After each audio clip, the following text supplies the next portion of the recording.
ఈ తిరిగిన సిరల సమస్య గురించి మరికొన్ని డీటెయిల్స్ తెలుసుకోవడానికి వారికోస్ వెయిన్స్ చికిత్సలో నైపుణ్యం సాధించిన డాక్టర్ రాజా కొప్పల గారు మనతో పాటు ఉన్నారు. మరి ఆయనతోనే కనుక్కుందాం, మాట్లాడదాం. నమస్తే డాక్టర్. నమస్కారం అమ్మా. చాలా థ్యాంక్స్ డాక్టర్, మా ఆహ్వానాన్ని మన్నించి మీరు మా ప్రేక్షకులకు ఉన్న సమస్యల గురించి మాట్లాడడానికి ఒప్పుకున్నందుకు. మరి ఈ వారికోస్ వెయిన్స్ చికిత్సలో మీకున్నటువంటి ఎక్స్పీరియన్స్ అండ్ నైపుణ్యం దాని గురించి మాకు చెప్పండి. షూర్ అండి. So my name is doctor Raja Coppola. So నేను ఇక్కడ ఫస్ట్ ఇండియాలో నా రేడియాలజీ డిగ్రీస్ అవన్నీ చేసుకున్న తర్వాత యూఎస్కి వెళ్ళాను, అమెరికా వెళ్ళాను. అమెరికాలో ఈ రక్తనాళాల సమస్యలు ఏవైతే ఉంటాయో వాటిలో నైపుణ్యం పొందాను అనమాట. సో ఆమె వాస్కులర్ ఇంటర్వెన్షన్ రేడియాలజిస్ట్. సో కాళ్ళలోకి వెళ్ళే రక్తనాళాలు అంటే ఆర్టరీస్, లేదా కాళ్ళ నుంచి వచ్చే రక్తనాళాలు అనగా వెయిన్స్, వీటిలో ఏమన్నా సమస్య కలిగితే దీన్ని ట్రీట్ చేసే స్పెషాలిటీ నాకు ఉంది. ఇవి నేను ఎక్కడ నేర్చుకున్నాను అంటే అమెరికాలో నేర్చుకున్నాను. తర్వాత అక్కడ అమెరికాలో ప్రాక్టీస్ కూడా చేస్తుండేవాడిని. కాకపోతే ఎప్పుడైనా బ్రేక్ కానీ హాలిడే కానీ వచ్చినప్పుడు నేను చూసిన విషయం ఏంటంటే అసలు ఈ వారికోస్ వెయిన్స్, ఈ వాస్కులర్ సమస్యలు ఇవి సాల్వ్ చేసే ఒక్క హాస్పిటల్ కూడా ఇండియా వైడ్ లేదు. అవునా డాక్టర్? ప్రైవేట్ రంగంలో ఈ వాస్కులర్ సమస్యల కోసం కేటాయించిన హాస్పిటల్ ఇండియా మొత్తంలో లేదు. అంటే మీరు అనేది స్పెషల్లీ ఫర్ దిస్ అనేసి అంటున్నారు. హార్ట్కి ఉన్నాయి, ఫర్ ఎగ్జాంపుల్ బ్రెయిన్కి ఉన్నాయి, ఫర్ ఎగ్జాంపుల్ క్యాన్సర్కి ఉన్నాయి. అదే మాదిరి వాస్కులర్ ప్రాబ్లమ్స్కి మాత్రం ఏది అంటే మల్టీ స్పెషాలిటీ హాస్పిటల్స్ ఉన్నాయి, కానీ పర్టికులర్గా ఈ ఒక్క సమస్య గురించే చూసేటువంటి హాస్పిటల్స్ లేదండి. ఎందుకంటే మనం ఇది ఒక్కటి చూస్తేనే మన నైపుణ్యం పెరుగుతూ ఉంటుంది. We become better experts at it. So ఈ రోజుల్లో ఒకప్పుడు మనం multi special hospital cataract operation చేయించుకునేవాళ్ళు, కానీ ఇప్పుడు వాసన ఐ కేర్కో ఓన్లీ అగర్వాల్కో ఎందుకు వెళ్తామంటే ఆ ఒక్క స్పెషాలిటీ ఐ స్పెషలిస్ట్ కాబట్టి వాళ్ళకి ఇంకా ఎక్కువ నైపుణ్యం ఉంటుంది, ఎక్కువ స్పెషలైజేషన్ ఉంటుంది. అదేవిధంగా ఈ వాస్కులర్ స్పెషాలిటీలో అసలు ఒకటి కూడా లేకపోవడం నేను కొంచెం షాక్ అయ్యాను. Doctor, throw some light, because మాకు అర్థం కానిది ఏంటంటే వారికోస్ వెయిన్స్ అంటే ఏంటి, అది ఎందుకు అలా కనబడుతుంది? రైట్. సో బేసిక్గా మనం ఇందాక బ్రీఫ్గా మనం చెప్పామన్నమాట. సో బేసిక్గా బ్లడ్ కాళ్ళకి ఆర్టరీస్ తీసుకొని వెళ్తాయి. ఆ వెనక్కి వచ్చేవి సిరలు. ఆ సిరల్లో ఏంటంటే కొన్ని లోపలు ఉంటాయి, డీప్ వెయిన్స్ అంటాము. కొన్ని ఏమో స్కిన్ కింద ఉంటాయి, మనకి ఇట్లా కనిపించేవి సూపర్ఫిషియల్ వెయిన్స్ అంటాం. సో ఏ కారణంగా అయినా ఈ డీప్ వెయిన్స్లో కానీ సూపర్ఫిషియల్ వెయిన్స్లో కానీ బ్లడ్ సరిగ్గా పైకి వెళ్ళలేక మళ్ళీ కిందకు వచ్చి కాళ్ళు ఉండిపోతే దాన్ని వారికోస్ వెయిన్స్ అంటాం. సో ఎందువల్ల పైకి వెళ్ళమంటే మోస్ట్ కామన్ రీజన్ కొన్ని వాల్వ్లు ఉంటాయి, కవాటాలు అంటాము తెలుగులో. ఆ వాల్వ్స్ ఏంటంటే పని చేయకపోవడం వల్ల బ్లడ్ మళ్ళీ కిందకి లీక్ అయిపోతుంది. సో ప్రతి బీట్కి బ్లడ్ పైకి వెళ్ళి ఆ వాల్వ్ ఇలా పుష్ చేయాలి, ఆ ఫ్లో కరెక్ట్గా వెళ్ళకుండా కిందకు వచ్చేస్తుంది. ఆ కిందకు వచ్చేసేదాన్ని మోస్ట్ కామన్గా వారికోస్ వెయిన్స్ అంటాము. కొన్నిసార్లు లోపల రక్తం క్లాట్ అయిపోయినా కూడా venous thrombosis, deep vein thrombosis అంటాం. అంటే ఏ కారణంగా బ్లడ్ బ్లాక్ అయిపోయినా కూడా పైకి వెళ్ళలేక కిందకు వచ్చేస్తుంది. సో ఏదైతేనేమి బేసిక్గా బ్లడ్ పైకి కాళ్ళకు వచ్చిన రక్తం పైకి వెళ్ళలేక మళ్ళీ వెనక్కి వచ్చే తత్వాన్ని వారికోస్ వెయిన్స్ అంటాం. దీనివల్ల కలిగే ప్రమాదం ఏంటి డాక్టర్? సో దీనివల్ల మెయిన్ ప్రమాదం ఏంటంటే ఇందాక మనం చెప్పుకున్నట్టుగా రక్తం పైకి వెళ్ళలేక కాళ్ళు ఉండిపోతుందని చెప్పాం కదా. సో నెంబర్ 1 ఏంటంటే కాళ్ళు అలా రక్తం ఉండి కాళ్ళు బాగా పీకటం, నొప్పులు వేయటం, ఈవినింగ్ అయితే కాళ్ళు బాగా పట్టేయటం, కొంచెం క్రాంప్స్లా కనిపించడం, ఇది ఎర్లీ స్టేజెస్లో. కానీ ఇంకా అడ్వాన్స్ స్టేజ్లో ఏమవుతుందంటే ఈ చెడ్డ రక్తం అంతలా కూరుకొని కాళ్ళు ఉండిపోవడం వల్ల కాళ్ళంతా నల్లగా అయిపోవడం, కాళ్ళు చిన్న దెబ్బ తగిలితే మానకపోవడం, లేదా చిన్న దెబ్బ తగిలితే రక్తం బాగా కారటం, వూండ్స్, కాళ్ళు పుండు పట్టడం. కాళ్ళు పుండ్లు పట్టడానికి అందరూ షుగరు బీపీ అనుకుంటారు, దానికన్నా చాలా ఎక్కువ రెట్లు మనకి యాక్చువల్గా వారికోస్ వెయిన్స్ వల్ల పుండ్లు పడతాయి. సో అందరూ ఏంటంటే కాళ్ళు పుండు పడగానే షుగర్ టెస్టింగ్ చేసామా అంటారు, యాక్చువల్గా అది కాదనమాట. So 1% of Indians will have varicose veins ulcers. అంటే వారికోస్ వెయిన్స్ వల్ల పుండ్లు పట్టడం 1% భారతీయులకి ఎఫెక్ట్ చేస్తుంది. వేరే 16 to 20% of Indians will have varicose veins. So మనం రోడ్డు మీదకి వెళ్ళి 100 మందికి చెక్ చేసామంటే 20 మందికి ఉంటుంది. అదే అడగబోతున్నాను డాక్టర్, ఈ వారికోస్ వెయిన్స్ ఎవరికి ఎక్కువగా వచ్చే అవకాశాలు ఉన్నాయి, దానికి కారణాలు ఏంటి డాక్టర్? రైట్. సో బేసిక్గా ఈ వారికోస్ వెయిన్స్ మనం చూసామంటే అన్ని ఏజ్ గ్రూప్స్లో చూస్తామండి. నా youngest patient is 14 years, my oldest patient is 96 years, operate చేసిన పేషెంట్ కూడా అది కూడా. సో వయోపరిమితి అంటూ ఏమీ లేదు, కానీ ఇది మోస్ట్ స్పెసిఫిక్గా 30 to 60 years ఏజ్ గ్రూప్లో లేడీస్లో 1 లేదా 2 ప్రెగ్నెన్సీస్ తర్వాత ఎక్కువగా చూస్తాం.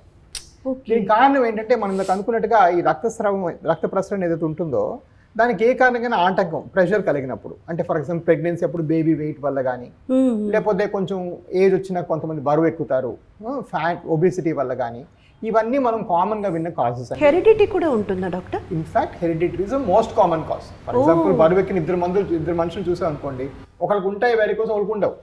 Okay, right.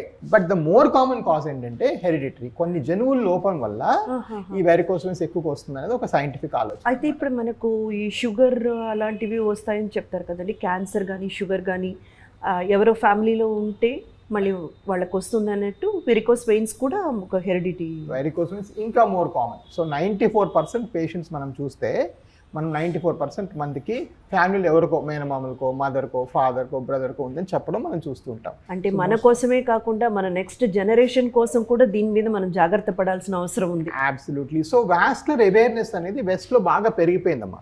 సో మేము అమెరికాలో పెద్ద పెద్ద పోస్టర్లు పెడతారు, లైఫ్ ఆర్ లెగ్ అని, లైఫ్ తర్వాత లెగ్ని కూడా మీరు కేర్ తీసుకోండి అనేది. ఇండియాలో ఏంటంటే ఇంకా ప్రాణాంతకమైన సమస్య ఉంటేనే ట్రీట్మెంట్ చేద్దామని, లేకపోతే దీన్ని కొంచెం పోస్ట్పోన్ చేసి ఆగుదామనేది ఒక ఆలోచన. For example heart, brain, cancer అంటే వెంటనే పరిగెత్తాం, వైటల్ ఆర్గన్స్. బట్ మన ఇండిపెండెంట్గా మనం పని చేసుకుంటూ నొప్పులు లేకుండా, అల్సర్స్ లేకుండా, పుండ్లు లేకుండా చేసుకోవడం కూడా నెక్స్ట్ ఇంపార్టెంట్ వస్తుంది. ఎందుకంటే finally we are living much longer, right. మనం ఎన్నో ఏళ్ళు ఎక్కువ బతుకుతున్నాం ముందు కన్నా. సో మన కింద ఎవరో ప్రతిసారి చేసి పెట్టే వాళ్ళు ఇంకా తగ్గిపోతూ ఉన్నారు, ఒకలో ఇద్దరు పిల్లలందరికీ కూడా. సో మనం ఇండిపెండెంట్గా 75 years 8 years అని కూడా మనం ఇండిపెండెంట్గా పని చేసుకోవాలంటే leg health, vascular health, joint health, ఇవన్నీ కూడా చూసుకోవడం చాలా అవసరం. అయితే ఈ వెరికోస్ వెయిన్స్ రావడం వల్ల పని చేసుకునే అంటే పని చేసుకోలేని పరిస్థితులు కూడా క్రియేట్ అవుతాయి చాలా ఫ్రీక్వెంట్గా. సో వెరికోస్ వెయిన్స్లో ఫస్ట్ ఇందాక చెప్పినట్టుగా నొప్పి, బాధ ఉన్నప్పుడు చాలా మంది, స్పెషల్ లేడీస్ అనుకోండి, వంట చేసుకున్నప్పుడు 1 hour నిలబడితేనే విపరీతం కాళ్ళు పీకేయటం, అలా జరుగుతుంది. అది ఎర్లీ స్టేజ్లో. కానీ బాగా ముదిరి మనం చెప్పినట్టుగా పుండు పడింది అనుకోండి, చాలా నొప్పి వేస్తుంది పుండు. సో ఆ వూండ్ అనేది చాలా పెయిన్ఫుల్గా ఉంటుంది. అలా ఉన్నప్పుడు వాళ్ళు వర్క్ వెళ్ళే క్వశ్చనే లేదండి, పని చేసుకోవడం కానీ, వర్క్ వెళ్ళటం కానీ, మంచి కదలటమే క్వశ్చనే లేదు, చాలా సఫర్ అవుతారు అన్నమాట వారు. డాక్టర్, ఎర్లీ స్టేజ్లో ఉన్నటువంటి వారికోస్ వెయిన్, ఈ సమస్యని మీరు ఎలా నిర్ధారిస్తారు? అలా నిర్ధారించడానికి మెడికల్ ప్రొసీజర్స్ ఏమైనా ఉన్నాయా? అబ్సల్యూట్లీ అండి, చాలా బాగా అడిగారు ఈ క్వశ్చన్. ఎందుకంటే చాలామంది పేషెంట్స్ ఏంటంటే వాళ్ళకి ఆ వారికోసెస్ ఉన్నా కూడా అసలు వాళ్ళకి ఎలాంటి టెస్టింగ్ చేసుకుంటే తెలుస్తుంది, అసలు ఏంటి ప్రాసెస్ అనేది తెలియకుండా చాలా సఫర్ అవుతారు. సో ఫర్ ఎగ్జాంపుల్ ఈ వారికోసెస్ ఎర్లీ అయినా లేట్ అయినా కూడా ద మోస్ట్ ఇంపార్టెంట్ థింగ్ ఏంటంటే, మనం దాకా అనుకున్నాం ఈ వారికోసెస్ ఎక్కువగా నిల్చునే వృత్తులు చేసుకునే వాళ్ళు వస్తుందనేసి. మోస్ట్ ఇంపార్టెంట్ థింగ్ ఏంటంటే నిల్చునే పొజిషన్లో స్కానింగ్, అంటే కలర్ డాప్లర్ స్కాన్ అనేది, అంటే అల్ట్రాసౌండ్ డాప్లర్ అంటాము, అది నిల్చునే పొజిషన్లోనే చేయాలి. సో అది పడుకోబెట్టి చేసామనుకోండి, ఆ రిజల్ట్ ఇనాక్యురేట్గా వస్తుంది. సో అది మెయిన్ ప్రాబ్లం. సో చాలాసార్లు వాళ్ళు బయట డాక్టర్ దగ్గరికి వెళ్ళినా కూడా వాళ్ళు పడుకొని స్కానింగ్ చేస్తారు, రిజల్ట్ తప్పు వస్తుంది, సో లేదనుకుంటారు. సో అందుకే మా వ్యవస్థలో ఏంటంటే ఇప్పుడు ఆల్మోస్ట్ మాకు 21 branches ఉన్నాయి. అండ్ హైదరాబాద్లో ఎలోన్ నేను IC almost 1200 patients a month. ఇవన్నీ కూడా 1200 patients a month. Yeah, just ఈ clinic only for varicose, only Hyderabad. ఇది సీరియస్ గా తీసుకోవాల్సిన ఒక సమస్య. అబ్సల్యూట్లీ. సో వీళ్ళందరికీ కూడా మేము నిల్చునే పొజిషన్లో స్కాన్ ఫ్రీగా చేసేస్తాం. సో మా వ్యవస్థలో ఏంటంటే స్కాన్ మిషన్ కొంటాము. దట్స్ వై కీప్ సేయింగ్ ఈ సింగిల్ స్పెషాలిటీ స్పెషలైజ్ చేస్తే అడ్వాంటేజ్ అంటే మేము అదే ఎక్విప్మెంట్ కొంటాం, మాకు అవసరమైన ఎక్విప్మెంట్ లేదా అవసరమైన హంగులు ఏమీ ఉండవు. So we buy like for example మా ఒక్క క్లినిక్లో 15 అల్ట్రాసౌండ్ మెషిన్స్ ఉన్నాయి. సో ఎవరు వచ్చినా కూడా మేము స్కాన్ ఫ్రీగానే చేస్తాం. సో ఫస్ట్ స్టాండింగ్ పొజిషన్లో స్కానింగ్ ఫ్రీగా చేస్తేనే ఈ ప్రాబ్లం ఫస్ట్ క్లియర్గా ఐడెంటిఫై అవుతుంది. ఓకే. అది అక్కడ మిస్టేక్ అయిపోతే అక్కడ నుంచి తదుపరి ట్రీట్మెంట్ అంతా కూడా తప్పు. సో మీరు చెప్పేది ఏంటంటే మల్టీ స్పెషాలిటీస్ లేదా కామన్గా ఉన్న హాస్పిటల్స్కి వెళ్ళినప్పుడు ఆ పరిశోధనలు కూడా సరిగ్గా చేయకపోవచ్చు, చెయ్యట్లేదు, ప్రాబ్లం ఏంటో తెలియకపోవచ్చు. ఇలాంటి అంటే మన హాస్పిటల్కి వచ్చినప్పుడు దీనికంటూ స్పెషల్గా మనం దీనికోసమే పెట్టిన హాస్పిటల్కి వచ్చినప్పుడు ఎగ్జాక్ట్గా వాళ్ళకున్న ప్రాబ్లం ఏంటనేది మనం కనిపెట్టవచ్చు. అబ్సల్యూట్లీ. సో ఆ స్కాన్ అనేదే బేసిస్. ఫర్ ఎగ్జాంపుల్ ఆపరేషన్ నేను చేసిన తర్వాత ఎవరో కొంచెం తగ్గలేదని డౌట్ ఉందనుకోండి, అప్పుడు కూడా నేను ఫ్రీగా స్కాన్ చేసి చెక్ చేస్తాను. సో పోస్ట్ ఆప్లో కూడా. సో ఇక్కడ ఏంటంటే we should consider this is a chronic problem. ఒక షుగర్ ఉంటే లైఫ్ లాంగ్ మందులు వేసుకున్నట్టు, అలానే వారికోస్ వెయిన్స్ ఉంటే కూడా ఒక స్పెషలిస్ట్ ఎవరైతే ఉంటారో ఈ సమస్యని కంప్లీట్గా సాల్వ్ చేసే వాళ్ళని మనకు కావాలి. సో అక్కడ ఏంటంటే మాకు అడ్వాంటేజ్ ఏంటంటే మా స్కాన్ మిషన్స్ మళ్ళీ ఫ్రీ. సో మాకు we don't have to pay to get the scan. So అదే మీరు ఒక పెద్ద హాస్పిటల్కి వెళ్ళారనుకోండి, మళ్ళీ స్కాన్ అంటే మళ్ళీ పంపిస్తారు. సో ఇవన్నీ చేయడం వల్ల ఏంటంటే మా సక్సెస్ రేట్ ఎక్కువ ఉంటుంది. ఓ. సక్సెస్ రేట్ ఎక్కువ ఉంటే ఆబ్వియస్లీ పేషెంట్ ఒకరికొకరు చెప్పుకొని ఎక్కువ వస్తారు, అప్పుడు మేము ఎక్కువ సర్జరీ చేస్తాము, అప్పుడు నైపుణ్యం ఇంకా పెరుగుతుంది. So this is a positive cycle that we developed అనమాట. Excellent doctor. డాక్టర్, ఇందాక మీరు మాట్లాడుతూ కలర్ డాప్లర్ అనే స్కాన్ అబ్సల్యూట్లీ ఫ్రీ ఇక్కడికి వచ్చే పేషెంట్కి అన్నారు.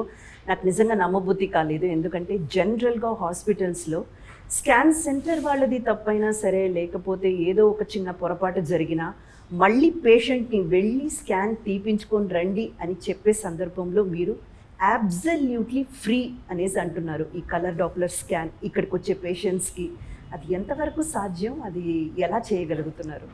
సో అదండి అక్కడ రెండు పాయింట్స్ అనమాట. ఒకటి ఏంటంటే number 1, all colour Doppler exam మా హాస్పిటల్లో ఫ్రీ. ఇక్కడే కాదు, మా 21 సెంటర్లో కూడా. దానికి ఒక బ్యాక్గ్రౌండ్ ఏంటంటే, అఫ్ కోర్స్ నాకు అమెరికా నుంచి వచ్చిన కొత్త నుంచి కూడాను మనం లీస్ట్ ఎక్స్పెన్స్తో పేషెంట్కి ఎలా ట్రీట్మెంట్ చేయాలనేది ఒక మైండ్లో ఆలోచన అనమాట. ఒక స్పెషాలిటీని పట్టుకొని దీనిలో మనం బెస్ట్ అయ్యి లీస్ట్ డబ్బులతో ట్రీట్ చేయడం ఒకటి important thing. But equally important ఏంటంటే, నేను ఫస్ట్ ఫేస్ చేసిన ప్రాబ్లం ఏంటంటే, వీళ్ళందరూ తప్పుడు స్కాన్లు చేసుకొని వస్తుంటే మళ్ళీ మనం స్కాన్లు రాస్తూ ఉంటే వాళ్ళు చాలా ఫ్రస్ట్రేట్ అవుతున్నారు. అదేం డాక్టర్ గారు, మేము చేసాము, ఆల్రెడీ 5,000 ఖర్చు పెట్టాము, 4,000 ఖర్చు పెట్టాము. సో 1-2 మందికి ఫ్రీగా చెప్పారు. సో దానివల్ల నాకు I did not lose much money. So I said okay, now will make it free for all everybody. ఎవరైనా మన హాస్పిటల్కి వచ్చి నాకు కాళ్ళ నొప్పులు ఉన్నాయి, కాళ్ళ సమస్య ఉందంటే మీరు కట్టే ఓపీ ఫీజు ఏదైతే 500 రూపీస్ ఉంటుందో దానిలోనే మీకు టెస్ట్లు అన్నీ అయిపోతాయి. మా దగ్గర అయ్యే టెస్ట్లు అన్నీ కూడా we made it like that so that this easy accessibility to the problem. మనం ఇందాక అనుకున్నాం 20% మందికి ఉందని. ఆ 20% మందికి ఎంతమందికి అఫోర్డబిలిటీ ఉంటుంది, ఎంతమంది డబ్బులు కట్టుకోలేరు, ఇవన్నిట్లో మనం ఎందుకు దిగటం చెప్పండి. సో అందుకని ఏం చేస్తామంటే, ఈ సిస్టమ్ని మనం ఫ్రీగా చేస్తే ఏమవుతుందంటే వాళ్ళకి ఆ ప్రాబ్లం మీద అవగాహన ఈజీగా వచ్చేస్తుంది. మనకి అవగాహన వచ్చినాక వాళ్ళు ట్రీట్మెంట్ చేసుకుంటారా లేదనేది next step. But equally importantly ఏంటంటే, థర్డ్ రీజన్ ఏంటంటే, మనం ఏ స్కాన్ అయితే చేస్తామో అది పట్టుకొని మనం ట్రీట్మెంట్ చేయగలం. ఎగ్జాక్ట్లీ. సో బిగ్గెస్ట్ ప్రాబ్లం బయట ఎక్కువ సక్సెస్ అవని ఈ కేసులు చాలామంది బయట మాట్లాడుకుంటారు, ఇది చేస్తే ఫెయిల్ అవుద్దట, మళ్ళీ వస్తుందట. అది రావడానికి మెయిన్ కారణం అంటే, ఒక మనిషికి ఇలా వెయిన్ వెళ్తుంది, ఒక మనిషికి ఇలా వెళ్తుంది. అది ఎగ్జాక్ట్లీ ఏ డైరెక్షన్లో వెళ్ళింది అనే నావిగేషన్కి మనం ఓన్ స్కాన్ చేసుకుంటేనే తెలుస్తుంది. సో నాకు చిన్న ప్రలోభం, నాకు చిన్న సెల్ఫిష్నెస్ ఏంటంటే, by doing the free scan my success is 99% today. How sweet. Okay, that's what gets me the better name. So అంటే మీరు చేసేటువంటి పనిని మీరు వృత్తిగా కాకుండా ఒక సేవలా చూస్తున్నారు అన్నది కనబడుతుంది doctor. Because really I'm very proud of you. ఎందుకంటే ఇలా ఆలోచించే డాక్టర్స్ కూడా ఇప్పుడు చాలా తగ్గిపోయారు. మన ఏవిస్ హాస్పిటల్ ఇస్ చాలా యూనిక్గా కనపడుతుంది నాకు ఈ విషయంలో. మరి మీ ట్రీట్మెంట్ ఎలా ఉంటుంది డాక్టర్, దాని గురించి చెప్పండి. రైట్. సో బికాజ్ మనం అంటే ఎప్పుడు కూడాను మనము, ఫర్ ఎగ్జాంపుల్ మీరు ఒక షూట్కి వెళ్ళారు, మనం షూట్ ఆ ముందు ప్రిపరేషన్ ఎంత బాగుంటే ఆ షూట్ అంత ఈజీ అయిపోతుంది. రైట్. ఒక గేమ్ ఉంది, మీరు ఎంత రిహర్స్ చేస్తే ఆ గేమ్ అంత ఈజీ అవుతుంది, క్రికెట్. సో అలానే ఈ స్కాన్ అంతా పర్ఫెక్ట్గా చేసి సిమ్టమ్స్, సో ఫర్ ఎగ్జాంపుల్ మా దగ్గర ఏంటంటే, నేను డైరెక్ట్గా ఎవరిని చూడను.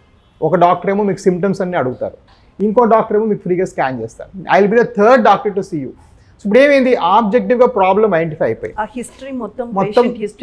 సో నేను ఈ కంగారులోనో ఎక్కువ పెట్టుకున్నందుకు ఒక హిస్టరీ పాయింట్ మిస్ అవ్వకుండా వేరే డాక్టర్ తీసుకుంటారు అంతా కూడా. సో దట్ ఒక ప్రొఫార్మాలో అప్పుడేమవుతుందంటే, we are shooting for a better process. ఈ రెండు మనం చేస్తే యాక్చువల్ సర్జరీ నా చేతిలో 8 నిమిషాలు అయిపోతుంది. బికాస్ ఎవ్రీథింగ్ అక్కడ ముందు అయిపోయింది. So you prepared many times for this, me actual shoot 5-2 మినిట్స్లో అయిపోతుంది. Exactly same way. సో అందులో కూడా ఏంటంటే, వాట్ హ్యాపెన్స్ ఇస్, ఈ వారికోస్ వెయిన్స్కి చాలా దగ్గరలో ఏంటంటే ఓపెన్ చేసి కట్ చేసి చేస్తారు. సో దాన్ని ఓపెన్ టెక్నిక్ అంటారు, లేదా స్ట్రిప్పింగ్ అంటారు, లేకపోతే అంటే ఆ వెయిన్ తీయటం అనమాట. ఇప్పుడు ఈ లాస్ట్ నేను అమెరికాలో నేర్చుకున్నది, ఇప్పుడు ఇండియాలో వేరే డాక్టర్స్ కూడా చేస్తున్నారు. టు బి ఫేర్ ఏంటంటే, మేమంతా ఎండోవాస్కులర్, ఈ వెసల్ ఇలా ఉంటే వెసల్ లోపల నుంచే చేస్తాం. Oh lovely. ఇంకా అది బయటకు తీయటము ఏమీ లేదు. మరి ఈ ప్రొసీజర్కి ఎంత టైం పడుతుంది డాక్టర్? ఇంకా షార్ట్, బికాజ్ మనము స్కాన్ ముందు చేసుకున్నాం కాబట్టి it's even shorter. So open చేయడం కంటే మీకు నడుములో సూది ఇవ్వాలి, ఎనస్థీసియా ఇవ్వాలి. ఇన్ జనరల్ గా ఎంత టైం పడుతుంది డాక్టర్? సో టిపికలీ నేను ట్రైనింగ్ అయిన కొత్తల్లో గట్రా ఐ షుడ్ టేక్ 1.5 hours అలా చేసేవాడిని పర్ ప్రొసీజర్. ఇప్పుడు మా దగ్గర 8 minutesకి అయిపోతుంది, ఎండ్ టు ఎండ్. 3 రూమ్లు ఉంటాయి. యా మీకు రోజుకి 15 to 18 సర్జరీస్ 2 గంటలకు అయిపోతాయి ఇక్కడ. My goodness. Because that's what I'm saying. So ఈ ఎక్స్పర్టైజ్ అనేది ఇది ఒక్కటే చేసి ఇలా ఎక్స్పీరియన్స్ పొందితే ఆబ్వియస్లీ మన రిటర్న్స్ అవుట్కమ్స్ ఇంకా బాగుంటాయి. ఇట్స్ జస్ట్ ప్రాక్టీస్ అంతే. సో ఇప్పుడు నేను ఒక్కడిని 18,000కి మించి ఆపరేషన్స్ చేశాను. లవ్లీ. మన దగ్గర 40,000కి మించి ఫ్రీ స్కాన్ జరిగాయి మన హాస్పిటల్లో. Okay, all of them we just make a note. So దీనివల్ల ఏంటంటే ఎప్పుడు కూడా ఇప్పుడు 2023లో ఎవరు కూడా కట్ చేసుకునే వాస్కులర్ ఆపరేషన్ చేసుకోకూడదు. Endovascular everything is endovascular first. So ఇప్పుడు మేము కాన్ఫరెన్స్కి వెళ్ళాం అనుకోండి, వాడు ఫస్ట్ అది పెడతాడు మోటో లాగా, ఎండోవాస్కులర్ ఫస్ట్. అంటే ఫస్ట్ ఎండోవాస్కులర్ ప్రయత్నించి అది సక్సెస్ కాని ఎడల మనం ఓపెన్ సర్జరీ చేయాలి. ఓ రైట్. ఫర్ ఎగ్జాంపుల్ మీరు హార్ట్లో స్టెంట్ వేయడం ఇస్ ఎండోవాస్కులర్, హార్ట్ని బైపాస్ చేయడం ఇస్ ఓపెన్ సర్జరీ. సో ఇప్పుడు బైపాస్లు కూడా తగ్గిపోతున్నాయి ప్రపంచవ్యాప్తంగా, ఎందుకంటే స్టెంట్ టెక్నాలజీ అంత అది ఇంప్రూవ్ ఎంత అయింది. తీవ్ర స్థితిలో ఉందో దాన్ని బట్టి మీరు డిసైడ్ చేస్తారు. బట్ ఎండోవాస్కులర్ చేయడానికి ఏంటంటే డాక్టర్కి నాలెడ్జ్, హ్యాండ్ మూవ్మెంట్ చాలా ఫైన్గా ఉండాలి. అదే ఆ నైపుణ్యం ఉండాలి. కట్ చేసి చేయడం చాలా ఈజీ, ఓపెన్ చేయడం, తీసేయడం, కుట్లేసేయడం. ఇదేంటంటే ఎక్స్ట్రీమ్లీ ఫైన్ టెక్నిక్. మనం కొంచెం ఇటు అన్నామంటే ఆ వెసల్ కొలాప్స్ అవుతుంది, మళ్ళీ లోపలికి వెళ్ళలేము, మళ్ళీ ఇంకో రోజు చేయాల్సి వస్తుంది అలాగా.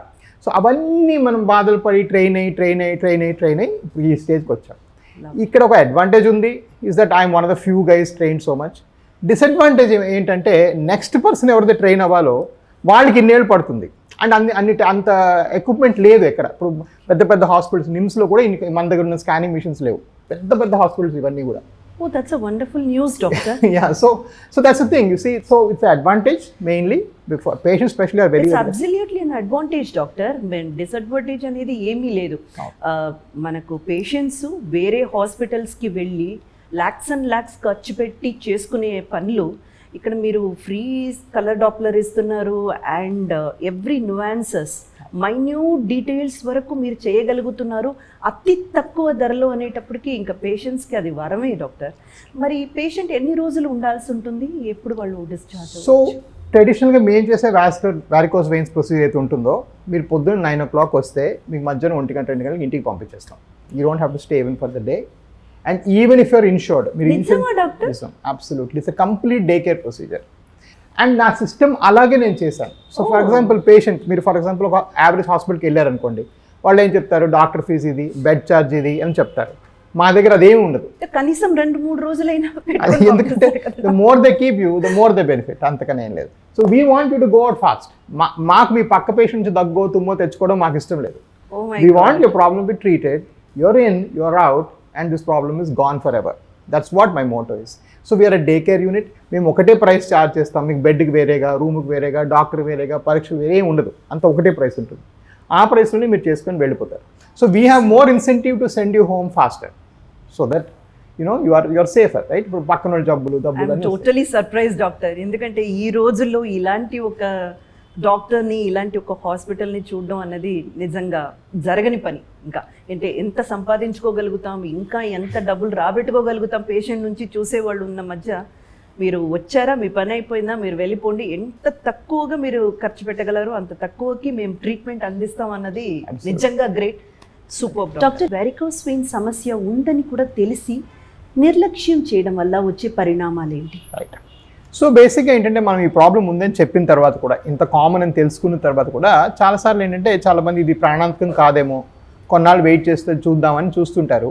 దానివల్ల కలిగే మెయిన్ ప్రాబ్లమ్స్ ఏంటంటే, ఒకటి ఈ కాళ్ళు కింద భాగం అంతా నల్లబడి కాలంతా కూడా బాగా స్పాయిల్ అవ్వటము, లేదంటే కాళ్ళు కింద భాగంలో పుండ్లు పట్టడం, ఇవన్నీ జరుగుతాయి. బట్ ఈ పుండ్లు అనేది ఒకసారి పడినాక మాత్రం ట్రీట్మెంట్ అంతా మారిపోతుంది. మనం దాకా అనుకున్నాం పేషెంట్ చేసిన అరగంటకి ఇంటికి వెళ్ళిపోవచ్చు ఇవన్నీ అనేసి.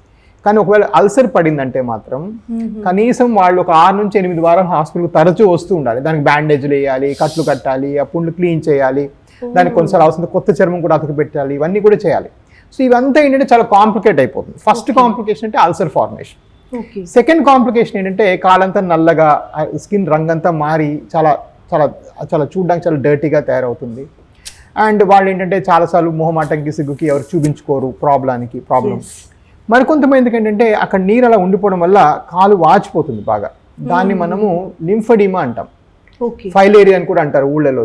దానిలో ఏమవుతుందంటే బ్లడ్ అంతా కాల్లో ఇరుక్కొని అదంతా బాగా ఉబ్బిపోయి కాళ్ళ లోపల అంతా వెరికోస్ వల్ల, నెగ్లెక్టెడ్ వారికోస్ వెయిన్స్ వల్ల. సో అది అలా అయినా కూడా చాలా కాంప్లికేషన్స్ తలెత్తుతాయి. చాలా మంది అది దోమలు గుట్టడం వల్ల అలాగ అయిపోతుంది అనేసి అనుకుంటారు. సో ఆ దోమలు ఎప్పుడో చనిపోయినాయండి. సో బేసిక్ ఏంటంటే ఎనీ అన్ట్రీటెడ్ ఎడిమా, ఏదైనా కాళ్ళల్లో వాపు అనేది పర్మనెంట్ గా ఉంటే దానికి సరైన టైం ట్రీట్ చేసుకోకపోతే అట్లా అవుతుంది. దోమకాటు వల్ల వాపు రావచ్చు, వ్యారికోస్ వెయిన్స్ వల్ల అలాంటి వాపు రావచ్చు, హార్ట్ ఫెయిల్యూర్, కిడ్నీ ఫెయిల్యూర్, ఏ కారణంగా మనం నీరు ఒక దగ్గర అలాగ ఉంటే దానిలో వదిలేస్తే మనం ఆ వాటర్ పార్ట్ అంతా గట్టి పడిపోయి మీకు అది ఆ వాటర్ మూవ్ అవ్వకుండా లావ్ అయిపోయి అలా ఉండిపోతుంది అనమాట. So lymphoedema is nothing but advanced oedema, ఏదైనా ఎడిమా అంటే వాపు పోతే. బట్ ఇవన్నీ ఒక కొంత అయితే one of the most dangerous complication అంటే ఈ ఉబ్బు సిరలు ఏవైతే మెలకలు తిరిగి వెయిన్స్ ఉబ్బిపోయి ఉన్నాయో వాటిలో క్లాట్ ఫామ్ అవుతుంది. ఆ క్లాట్స్ అప్పుడప్పుడు హార్ట్కి మైగ్రేట్ అవ్వటం, హార్ట్ బ్లాక్ అవ్వటం ఇలాంటివి జరుగుతుంటాయి. ఓ, ఇది నిర్లక్ష్యం చేస్తే హార్ట్ ప్రాబ్లం రావడానికి కూడా ఇన్ఫాక్ట్ లాట్ ఆఫ్ హార్ట్లో వచ్చే క్లాట్స్ లెగ్లో స్టార్ట్ అవుతాయి. ఓకే, సో దానివల్ల ఏంటంటే పైకి వెళ్ళి ఇదంతా కూడా అక్యూములేట్ అయిపోతుంది అనమాట హార్ట్లోకి వెళ్ళి క్లాట్. ఇన్ఫాక్ట్ అది ఎవరో ముసలి వాళ్ళకో అన్ఫిట్ వాళ్ళకో రావాలని లేదు. Serena Williams had it. మన టాప్ అథ్లీట్స్ ఆవిడకి ఏమైందంటే కాళ్ళలో క్లాట్ వచ్చి హార్ట్కి వెళ్ళి హార్ట్ బ్లాక్ అయింది. సో ఇన్ఫాక్ట్ ఐసీయూలో కూడా అడ్మిట్ అవ్వాలి. సో ఈ వ్యారికోస్ వెయిన్స్ కింద చెప్పినట్టుగా వయోపరిమితి అనేది ఉండదు, ఏ ఏజ్ వాళ్ళకైనా రావచ్చు, అండ్ ఇది నెగ్లెక్ట్ చేస్తే కాంప్లికేషన్స్ కూడా ఎవరికైనా రావచ్చు. ఓకే, సో ఇది వీటిని మైండ్లో పెట్టుకుని మనం ఇది ట్రీట్మెంట్ చేసుకోవాలా లేదనే ఆలోచన పేషెంట్కి రావాలి. చెప్తాము అందరికీ చూచాక కొంతవరకు, బట్ ఇలాంటి షో ద్వారా చెప్తే ఇంకా క్లియర్గా ఉంటుంది వారికి కూడా. వెయిన్స్ వల్ల ఓన్లీ కాళ్ళకి మాత్రమే కాదు, హార్ట్కి సంబంధించిన ప్రాబ్లమ్స్ రావడానికి కూడా అవకాశాలు చాలా హై. సో ఎర్లీ స్టేజ్లో అది డయాగ్నోస్ చేయడం, దానికి తగిన చికిత్స పొందడం అన్నది బెటర్ అబ్సల్యూట్లీ.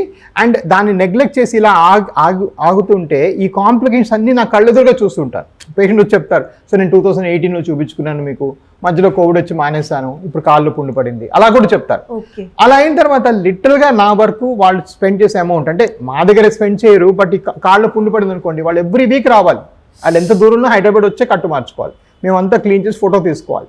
సో జస్ట్ వాళ్ళు ట్రావెల్ ఖర్చులు, ఒక పేషెంట్ అంటున్నారు మేము ఖమ్మం నుంచి ప్రతిసారి రావడానికే మాకు 25-30 వేలు అవుతుంది. So like that's nothing, like so అంతంత అమౌంట్ ఎందుకు వస్తుందంటే ఒక కాంప్లికేషన్ డెవలప్ అయింది కాబట్టి. సో అది అవ్వక ముందుగా దీన్ని మనం ట్రీట్ చేసుకున్నా, అవ్వక ముందుగా సరైన హాస్పిటల్ మనం పరిశీలించుకొని చూసుకుంటే ఇవన్నీ కూడా మనం అవాయిడ్ చేసుకోవచ్చు. ఇంకొక ప్రశ్న డాక్టర్, ఇప్పుడు మీరు ఆ పేషెంట్కి సర్జరీ చేసిన తర్వాత, ఒక పేషెంట్కి డయాగ్నోస్ చేసి సర్జరీ చేసిన తర్వాత ఇంతకు ముందులా వాళ్ళు నడవగలరా, లేకపోతే చిన్న చిన్న మార్పులు ఏవైనా ఉంటాయా? అబ్సల్యూట్లీ అండి. సో బేసిక్గా పేషెంట్ మన హాస్పిటల్కి ఎలా వచ్చారో అలానే ఇంటికి పంపిస్తాం. Absolutely within 3 hours. ఓకే, అది నా గ్యారంటీ. సో నేను ఇప్పుడు దాకా గ్యారంటీ అనే పదం ఎప్పుడు మెడిసిన్లో వాడను. ఫర్ ఎగ్జాంపుల్ అల్సర్ తగ్గిపోద్ది అంటే 98% అంటాను, వ్యారికోస్ వెయిన్స్ తగ్గుతాయి అంటే 96% అంటాను, 99%. బట్ మీకు రికవరీ ఏదైతే ఉంటుందో అది 100% ఉంటుందండి. ఎలా వచ్చారో అదే విధంగా పంపిస్తాం. ఎందుకంటే మేము బికాస్ వీఆర్ వెరీ ఫాస్ట్, మా టెక్నాలజీ చాలా ఫాస్ట్ కాబట్టి మేము కొత్త మిషన్స్ కొనుక్కోవాలి ఎప్పటికప్పుడు. ఎవ్రీ 2 years మేము మిషన్స్ మార్చేస్తాం, బికాస్ మేము చేసేది ఒకటే కాబట్టి. పోతే ఇంకా నెక్స్ట్ స్టెప్ ఏంటంటే మేము ఎన్ఎస్సీసీ కూడా ఇవ్వం. ఇప్పుడు మా లేటెస్ట్ ఎక్విప్మెంట్కి మేము మత్తి ఇవ్వాల్సిన అవసరం లేదు. మీరు మాట్లాడుతూనే అయిపోతుంది ప్రొసీజర్, 8 minutes కదా. చిన్న నీడిల్ పిక్ అంటాము, చెప్తాము, అయిపోతుంది. సో రికవరీ కూడా ఇన్స్టెంట్గా ఉంటుంది. వాళ్ళకి ఏదో పోస్ట్ ఆప్లోనో ఐసీయూలో పెట్టడము, రికవర్ అవుతారు లేదా అవన్నీ ఉండవు. ఎందుకంటే కొంతమంది పేషెంట్స్కి ఈ డౌట్ ఉంటుంది, డాక్టర్ సర్జరీ అంటున్నారు, మరి సర్జరీ చేసిన తర్వాత మనం ముందులా నడవగలమా, లేకపోతే కొంచెం కుంటుకుంటూ నడుస్తామా, లేదా మార్పులు ఏమైనా వస్తాయా అన్న భయం కూడా ఉంటుంది. ఆ భయం వాళ్ళకి అక్కర్లేదండి, వాళ్ళు ఎలా వచ్చారో అలా వెళ్ళొచ్చు. ఇక్కడ ఏవిస్ హాస్పిటల్కి రావడానికి ముందు ఒక చిన్న సర్వే మేము కూడా తీసాం సార్. సో 100కి 100% సక్సెస్ రేట్ ఉంది హాస్పిటల్కి అయితే. అండ్ మీరైతే కొన్ని వేల సర్జరీలు సక్సెస్ఫుల్గా హ్యాండిల్ చేశారు. బట్ మీరు హ్యాండిల్ చేసిన సర్జరీస్లో చాలా ఛాలెంజింగ్గా అనిపించిన సర్జరీ ఏదైనా ఉందా, మాతో షేర్ చేసుకోండి. తప్పకుండా అండి. సో బేసిక్గా ఒక డాక్టర్ లైఫ్లో ఇలాంటి స్టోరీస్ చాలా ఉంటాయి. ప్రొసీజర్ వైజ్గా కొంచెం కాంప్లికేటెడ్ కేసెస్ ఉంటాయి, అది వేరే సంగతి. బట్ ఇన్ని చేసి మాకు పెద్దగా కాంప్లికేషన్స్ అంటూ ఈ స్టేజ్లో బై గాడ్స్ గ్రేస్ రావు. బట్ ఏంటంటే ఒక పేషెంట్ స్టోరీ అనమాట. తను ఒక అబ్బాయి ఏంటంటే వెస్ట్ గోదావరిలో వెళ్ళి లోకల్ హాస్పిటల్లో తనకి తల్లిదండ్రులు లేరు, వాళ్ళ బ్రదర్ చేయించాడు. బ్రదర్ 2 సార్లు ఆపరేషన్ చేస్తే బ్రదర్ దగ్గర కూడా డబ్బులు అయిపోయి, ఎందుకంటే అన్నిటికీ బిల్ అయిపోతుందండి. బేసిక్గా ఎవరు కూడా ఫైనల్ రెస్పాన్సిబిలిటీ తీసుకోరు. అతని కాలుకు మొదటి నుంచి పుండు ఉంది, ఆ పుండు మాత్రం తగ్గబోయి బ్రదర్ ఏమో ఇంకా చేతులు ఎత్తేసి ఇంకా నువ్వు నా ఇంట్లో ఉండకు అని చెప్పేశాడు. చెప్తే 3వసారి వెళ్ళి ఆపరేషన్కి వైఫ్ కొన్ని నగలు కూడా అమ్మేసి చేయించేశాడు. అది కూడా ఫెయిల్ అయితే వైఫ్ కూడా left him with the kids, తీసుకొని వెళ్ళిపోయి లిటరల్గా తను ఇంకా రోడ్డు మీద పడిపోయి ఒక అనాథలా తిరుగుతుంటే వదిన నాకు సన్లా రేస్ చేశాను కదా అని చెప్పి తనకున్న లాస్ట్ బిట్ ఆఫ్ జ్యువెలరీ పట్టుకొని ఇక్కడికి వచ్చింది. అయితే ఇప్పుడు నువ్వు జ్యువెలరీ అమ్మి ఏం చేస్తావని నేను చేసిన కంప్లీట్లీ ఫ్రీ కేసు అదొకటి. నేనేంటంటే సరే ఇప్పుడు వీళ్ళ వాళ్ళ ఘోష చూసి నాకు చాలా బాధేసింది. సరే అంటే ఆమె పెద్ద మనస్తనం కూడా ఆమె బ్లడ్ లేదు, బట్ అయినా కూడా తను చేసింది. సో తన కోసం ఏంటంటే తను నాకు ఇలా కాల్ పట్టుకుని అడిగితే I did the procedure free. తర్వాత తగ్గినాక దే మెట్ స్వీట్ ప్యాకెట్ అని పట్టుకొని 3 years వచ్చింది. సో ఆల్మోస్ట్ 11 yearsగా ట్రీట్ అవ్వని కేసు మన దగ్గర వచ్చిన తర్వాత, and that day I was in a very very good mood and it was very sad to listen everything. So at everything free of cost. ఇదంతా చేసిన తర్వాత ఒక 2 years తర్వాత ద ఫ్యామిలీ హెస్ రీయూనైటెడ్. ఈ అబ్బాయి ఏమో ఇంకో కొంచెం పెద్ద వైఫ్ని వెళ్ళి రిక్వెస్ట్ చేయడం జరిగినట్టుంది. She came back to him, they came, both families came. And వాళ్ళు ఇప్పటికి కూడాను మేము ఎప్పుడైనా గుడి కట్టుకుంటే మీ పేరే పెట్టుకుంటామని చెప్తారు వాళ్ళు. That loyal to me. In fact they told so many. In fact వాళ్ళు ఎంతోమంది పంపించారు కూడా. అది ఇంకోటండి, బేసిక్గా మనం ఒకరికి కొంచెం హెల్ప్ చేస్తే it actually comes back to you multiplied 10 times. So అది కూడా మనం నోటీస్ చేయాలి. సో వాళ్ళు ఎంతమంది పేషెంట్ పంపిస్తారు. సో నేను ఒకసారి వెస్ట్ గోదావరిలో క్యాంప్ కండక్ట్ చేసినప్పుడు ఈ అబ్బాయి పోస్టర్లు అతికిచ్చి, ఈ అబ్బాయి అన్ని, and he's not even employed with me. So these guys are so loyal to us and they so love us so much అనమాట. సో ఈ లవ్ ఏంటంటే it makes you run faster, run more and run better అండి. అది అంటే మనం ఎన్ని చేస్తాము, యూజువల్గా చేసి బాగా అయిపోయిన వాళ్ళు ఎవరు వెనక్కి కూడా రారు. బేసిక్గా చాలా థ్యాంక్స్ అని వెళ్ళిపోతారు. But the guy came back to tell what his experience was. It's a very very pleasing situation. And ఒకటి గుర్తుపెట్టుకోండి, డాక్టర్స్ మేము మా ఏజ్ పెరుగుతున్న కొద్దీ we treat families, we don't treat individuals. వాళ్ళ ఫ్యామిలీ, వాళ్ళ సోషల్ ఎకనామిక్ సిచ్యువేషన్. అంటే అబ్బాయి పూర్తిగా జాబ్ మానేశాడు 8 ఏళ్ళుగా. ఆబ్వియస్లీ వాళ్ళు ఫ్రస్ట్రేట్ అయిపోయారు అందరూ. ఒకసారి తన కాళ్ళ మీద నిలబడి తను జాబ్కి వెళ్తే అందరూ కొంచెం they started giving him some help, వచ్చారు, చేశారు. అండ్ ఆ వదిన ఎవరైతే ఉందో తనకి చేతిలో దండం పెట్టాలి, because she took up the responsibility. మనం చెప్తుంటాం కదా, వదిన తల్లికి సమానం అంటారు. సో అలాగా ఆవిడ ఇనిషియేట్ తీసుకోకపోతే పాపం ఈరోజు ఆయనకి అసలు జీవితమే లేదు. అండ్ మోర్ దెన్ ఆల్ మానవ సేవే మాధవ సేవ అన్నది మళ్ళీ ఒక్కసారి మీ మూలంగా ప్రూవ్ చేశారు. So nice of you doctor. And ఇంకొక డౌట్ కూడా ఉంది డాక్టర్. ఇప్పుడు ఈ వెరికోస్ వెయిన్స్ అన్నది మీ ట్రీట్మెంట్తో పాటు, అంటే ఒక డాక్టర్ పర్యవేక్షణలో ఉండాలి, ఆ మీ ట్రీట్మెంట్తో పాటు ఏమైనా కొన్ని ఎక్సర్సైజ్ చేయడం వల్ల, లేకపోతే ఒక పర్టికులర్ డయట్ ఫాలో అవ్వడం వల్ల తగ్గించడానికి ఏమైనా అవకాశం ఉంటుంది? ఇది మంచి క్వశ్చన్ అండి. చాలాసార్లు మన పేషెంట్స్ కూడా ఇదే క్వశ్చన్ అడుగుతూ ఉంటారు. సో బేసిక్గా డయట్ అంటే స్పెసిఫిక్గా ఏం లేదండి. బట్ జనరల్లీ వీ నోటీస్ ఏంటంటే లార్జ్లీ వెజిటేరియన్ డయట్ తీసుకుంటే ఈ వాస్కులర్ సమస్యలు తక్కువ వస్తాయి. ఇన్ఫ్యాక్ట్ ఒకప్పుడు ఈ చికిత్సలు లేకముందు హార్స్ చెస్ట్నట్ అంటే దానిలో కొంచెం ఎస్ట్రోజన్ ఉంటుంది. This to give actually horse chestnut అనే ఒక డ్రగ్ కూడా ఇచ్చేవాళ్ళం. So high amount vegetarian diet కొంచెం మంచిది జనరల్గా కూడా. అండ్ ఎక్సర్సైజ్కి వచ్చేటప్పటికి ఏంటంటే there no specific exercise for varicose veins. ఇదిగో ఫిజియోథెరపీ వల్ల ఎక్సర్సైజ్ వల్ల తగ్గలేం. బట్ ఓవరాల్గా కూర్చొని కింద ఆలాడేసుకున్నా చేస్తే మంచి రెస్పాన్స్ వస్తుంది. ఇంకోటి అంటే మనం కూర్చుని లేదా నిల్చొని ఎక్కువ ఒక దగ్గర ఉండాల్సిన వాళ్ళందరూ లేచి నడుస్తూ ఉండాలి. ఇప్పుడు ఫర్ ఎగ్జాంపుల్ ఈ కెమెరామ్యాన్ కూడా ఉన్నారు, ఆయన ఎవ్రీ 10 minutes కోసం లేచి నడవాలి ఆయన. ఓకే, డాక్టర్స్, అనెస్టిస్ట్ ఎవరైనా కూడా ఎక్కువ నిల్చొని ఒక దగ్గర ఉన్నవాళ్ళు, షాప్ కీపర్స్, సేల్స్ పీపుల్, ఇలాంటి వాళ్ళందరూ they have to frequently keep walking. In fact వెస్ట్లో ఈవెన్ ఇంటర్వ్యూస్ కూడా వాకవ్యూస్ అంటున్నారు, నడుచుకుంటూ ఇంటర్వ్యూలు చేస్తున్నారు ఎక్కువ, అంటే యూనివర్సిటీలో, క్యాంపస్లో, అమెరికాలో. So there is a tendency to stay one place, అది అవాయిడ్ చేయాలి. Keep walking, keep moving. దానివల్ల కూడా చాలా అబ్సల్యూట్లీ అండి. అండ్ లాస్ట్ మీరు అడగలేకపోయినా నేను చెప్పేది ఏంటంటే, last if you have vascular problem, no alcohol, no tobacco. అంటే మీరు అక్కడ నుంచి ఆ పాయింట్ నుంచి, అంటే మీకు వాస్కులర్ సమస్య ఉంది అని చెప్పిన తర్వాత, అంటే వాస్కులర్ అంటే కాళ్ళదే కాదు, గుండెది అవ్వచ్చు, బ్రెయిన్ అవ్వచ్చు, ఇంకే అవయవం ఉందని అవ్వచ్చు, ఏ అవయవంలో కూడా రక్తనాళాలు మూసుకుపోతున్నాయి లేదా పని చేయట్లేదు అనే వార్త విన్న నెక్స్ట్ మినిట్ అదే లాస్ట్ సిగరెట్, అదే లాస్ట్ ఆల్కహాల్ తీసుకోవాలి, ఇంకా మళ్ళీ తీసుకోకూడదు. Because they really effect the outcomes అనమాట.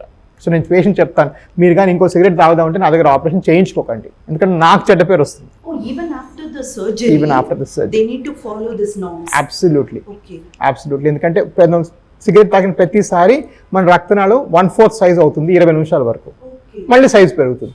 ఈ ఫ్రీక్వెంట్ మూవ్మెంట్ వల్ల ఏంటంటే అది బాగా దెబ్బతిని మనకి ఇంకా డ్యామేజ్ పెరుగుతుంది. సో సర్జరీ తర్వాత మెడికేషనే కాదు, ఇలాంటి కొన్నివి కూడా పాటిస్తేనే మళ్ళీ ఈ ప్రాబ్లంలోకి చిక్కుకోకుండా చూసుకోవచ్చు. అబ్సల్యూట్లీ అండి. ఇన్ఫాక్ట్ నన్ను అడిగితే వారికోస్ వెయిన్స్ వరకు మనం తీసుకుంటే మెడికేషన్ కన్నా కూడా ఇది మోర్ ఇంపార్టెంట్. ఇక్కడ మెడికేషన్స్ ఏమి లేవు. Life style modification that is required. And తొందరగా యాక్షన్ తీసుకోవడం, దీని మీద అవసరం ఉంటే ప్రొసీజర్ చేయించుకోవడం, ఇది more important than taking medicines. Doctor, compression stockings అనేది ఈ వారికోస్ వెయిన్ ప్రొసీజర్లో ఎంతవరకు ఉపయోగపడుతుంది? సో బేసిక్గా కంప్రెషన్ స్టాకింగ్స్ అంటే యాక్చువల్గా ఏంటంటే అది ఒక మెడికేటెడ్ గార్మెంట్ అంటాం. అంటే అది యాక్చువల్గా మామూలు సాక్స్లు కావు, పొడుగాటి తొడుగులు అనమాట. మన వేళ్ల దగ్గర స్టార్ట్ అయ్యి మన నీస్ దాకా వస్తాయి. So long stockings. సో అదేంటంటే ఓన్లీ ఎర్లీ వారికోస్ వెయిన్స్లో పనిచేస్తుంది ఒకటి. రెండోది ఆ సాక్స్ ఆ పేషెంట్కి కొలతలు తీసుకొని ఇవ్వాలి. ఎవరు సాక్స్ పడితే ఇంకోళ్ళు వేసుకోలేము, మీడియము లార్జ్ అలా కాదు. ఒక పర్సన్కి ఒక పర్టికులర్ సాక్స్ ఫిట్ అవుతుంది అనమాట. సో దానివల్ల ఏంటంటే కొంత ప్రెషర్ పెట్టి రక్తస్రావణ కొంచెం పైకి ఇంప్రూవ్ అవుతుంది. హ్యావింగ్ సెడ్ దాట్ అదేంటంటే అది క్యూర్ కాదు. ఎవరైనా స్టాకింగ్స్ వేసుకోవాలి అనుకుంటే లైఫ్ లాంగ్ వేసుకోవడానికి ప్రిపేర్ అవ్వాలి. సో చాలామంది ఏంటంటే డాక్టర్ గారు మీరు ఆపరేషన్ చెప్పారు, నేను కొన్నాళ్ళు సాక్స్ వేసుకొని చూస్తాను అంటే ఆపరేషన్ చెప్పే స్థితిలో సాక్స్లు పనిచేయవు. ఆ స్టేజ్ దాటితేనే మనం ఆపరేషన్ చెప్తాం. So it is not a replacement for each other. Socks వేసుకున్న రోజులు కొంత రిలీఫ్ వస్తుంది, కానీ ఏ రోజు మానేస్తే మళ్ళీ మొదటికి వెళ్ళిపోతుంది. It's not a cure. దానివల్ల క్యూర్ కాదు, కొంతవరకు కంట్రోల్ అవుతుంది అంతే. అండ్ వేర్ సర్జరీస్ రిక్వైర్డ్ అంటే అడ్వాన్స్డ్ కేసెస్, ఇండియాలో ఆల్మోస్ట్ 95% అడ్వాన్స్డ్ వస్తారండి. సో సాక్స్ స్థితి దాటిపోయిన వాళ్ళే వస్తారు మన దేశంలో, ఫర్ గుడ్ ఆర్ బ్యాడ్. అలాంటి స్థితిలో ఉన్న వాళ్ళకి బయట కనబడడం మొదలు పెట్టాకే వాళ్ళకి తెలుస్తుంది. బట్ దానిలో కూడా కొంచెం నొప్పి లేకపోతే కొలతలు పెరిగిపోయి మనం స్కాన్ చేస్తున్నాము, ఆ స్కాన్లో 6-7 మిల్లీమీటర్లు దాటిన సైజు ఉందనుకోండి, ఉండాల్సింది 3. సపోజ్ 7 and above ఉందనుకోండి, సాక్స్ విల్ నెవర్ వర్క్. ఆ చిన్న గార్మెంట్ ఏం చేస్తుంది? సో కొంతవరకు ఒక 5-10% సాక్స్కి రోల్ ఉందండి. దానికి మించి ఒక చిన్న ఒక తప్పుడు అభిప్రాయం ఉంది డాక్టర్, ఈ సాక్స్ వేసేసుకుంటే ఇంకా డాక్టర్ల దగ్గరికి వెళ్ళాల్సిన అవసరం లేదు, దీంతోనే తగ్గిపోతుందిలే అనేసి, అందుకే నేను అడిగాను. సో అది ఇంపార్టెంట్. అందుకే నా 3 పాయింట్స్ టచ్ చేశాను. ఒకటి, సాక్స్ ఒకవేళ చెప్పినా కూడా కరెక్ట్ డాక్టరు ఈ స్పెషలిస్టే చెప్పాలి. 2, మీ కొలతలు తీసుకొని చెప్పడం జరగాలి. 3, గుర్తుపెట్టుకుంది ఇది క్యూర్ కాదు, ఇది కంట్రోల్ చేస్తుంది మాత్రమే. సో అలాంటప్పుడు ఒక 30-year-old మార్కెటింగ్ ఎగ్జిక్యూటివ్ ఉన్నాడు అనుకోండి, ఆయన విజయవాడలో ఉంటాడు, ఆయన ఏం సాక్స్ వేసుకొని రోజు పని చేసుకుంటాడు? It's like 40 degrees out side, it's made of elastic, దానిలో చౌంటలు ఊరుతూ ఉంటాయి. సో కొన్ని సందర్భాల్లో సాక్స్ వల్ల ఇంకా ఎక్కువ హామ్ వాటిల్లుతుంది, ఎక్కువ హామ్ వస్తుంది. బికాస్ ఉన్న ప్రాబ్లం ఏమో నీకు వ్యాస్కులర్, నీకు ట్రీట్మెంట్ చేయాలి, నువ్వు అది మానుకొని బాగా హాట్ వెదర్లో ఎలాస్టిక్ గార్మెంట్స్ వేసుకుంటే ఏమవుతుంది? ఇంకా కష్టం అవుతుంది. సో అది కూడా చూసుకోవాలి. సెల్ఫ్ మెడికేషన్ అన్నది ఎప్పుడు కూడా రాంగే డాక్టర్. ఒక డాక్టర్ అడ్వైస్ తీసుకొని చేయడం అనేది. అండ్ ఒకవేళ అది మనం ఫాలో అయినా అవ్వకపోయినా ఫ్రీక్వెంట్ డాక్టర్ చెక్ ఇన్ అవ్వాలి. సార్ నేను 1 monthగా సాక్స్ వేసుకుంటున్నాను, తగ్గిందా పెరిగిందా అని కూడా వాళ్ళు చెక్ ఇన్ చేసుకోవాలి. అంతేగాని సాక్స్ 1 month వేసుకొని నాకు పట్టలేదని చెప్పి తీసి పడేసి వదిలేశారనుకోండి, ఇది పెరుగుతూ ఉంటుంది లోపల. Which is what happens. Okay, అంటే జనరల్గా ఎవరైనా ఇబ్బందిగా ఫీల్ అయినప్పుడు, ఇబ్బంది పడినప్పుడు మెలికలు తిరగడం అంటారు. మన సిరలు మెలికలు తిరగడం అంటే ఏంటనేది ఇప్పుడు మీరు చెప్పడం అంతా విన్న తర్వాత నేను కూడా ఒక సగం డాక్టర్లా ఫీల్ అవుతున్నాను. బికాజ్ అన్ని విషయాలు చెప్పారు చాలా డీటెయిల్డ్గా దీని గురించి. అంటే మీకున్న ఎక్స్పీరియన్స్ దగ్గర నుంచి ఈ సమస్యకి కారణాలు ఏంటి, దాన్ని ఎలా పరిష్కరించుకోవచ్చు అని ప్రతి ఒక్కటి చాలా చాలా డీటెయిల్డ్గా చెప్పారు. హోప్ మన ప్రేక్షకులకి అది ఎంతో ఉపయోగంగా ఉంటుందని నమ్ముతున్నాను. Thank you doctor. Thank you so much.